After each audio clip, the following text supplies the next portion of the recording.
I'm Bridget. And I'm Carolyn. And in this presentation, we'll be talking to you about the different functions of nonverbal communication. Hope you enjoy it. How you doing? How you doing?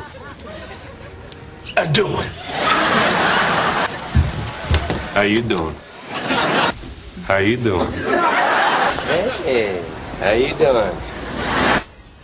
How you doing? How you doing? Hey, how you doing?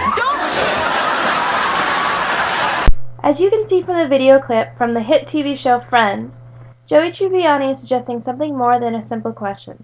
Although he is asking verbally how someone is doing, his nonverbal messages signal something else.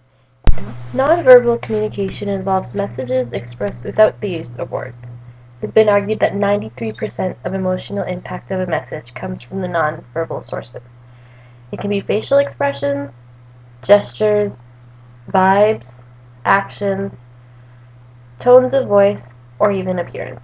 Verbal and nonverbal communication differ in complexity, flow, clarity, impact, and intentionality. Nonverbal communication is generally a more continuous but multidimensional way of communicating. At times it can be ambiguous, and even though it is less of a conscious act, it has a greater impact. Although there are differences between verbal and nonverbal communication, the two forms of communication are important for conveying a message and are always interconnected.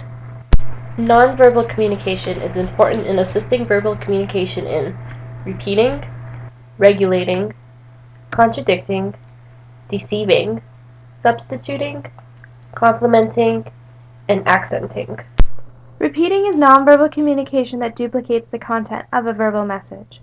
For example, someone who has a pain in their knee may describe verbally where the pain is, and then repeat that by nonverbally pointing to their knee.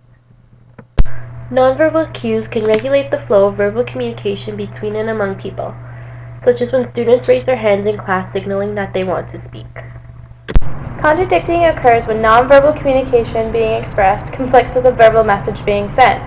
Let's look at a video example demonstrating when nonverbal and verbal communication can contradict each other. Hi, I'm Bridget from the lab. I'm going to take some blood for some tests your doctor has ordered. Can I get you to state your name, please? I'm Mara. Mara Goro? Great, thanks. Are you sure you're okay, Mara? You look a little pale. No, I'm fine. I'm okay with needles. I'm okay. Great, then. Let's get started.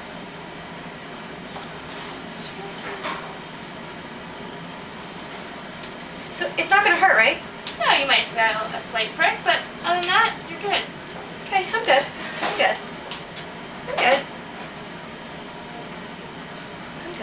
And here we go. Oh my god. We gotta faint her. We can see in this video from Mara's nonverbal clues that she is nervous about getting her blood taken, but she contradicts this by saying she's okay. Deception cues are nonverbal behaviors which reveals that a verbal message is untruthful. Clues such as facial expressions, tone of voice, body language, or heart rate reflect the anxiousness that a person feels when they are lying. Substituting is nonverbal communication that expresses the same meaning as verbal communication. Substituting is especially useful in courtship, when people are reluctant to express verbally that they are interested in someone else. Nonverbal communication can complement verbal messages by reflecting the attitudes that the communicators have towards each other. For example, when you've done something embarrassing or shameful, that's usually complemented by bowing your head or covering your face. Nonverbal communication, such as expressions, tone of voice, and actions, can act as an emphasis on verbal communication, such as when a parent points an accusing finger at their child. Well, we have just touched on the basics of nonverbal communication. There are still so many different aspects to nonverbal communication. We hope that you have enjoyed learning about some of the basics. Thank you. Thanks.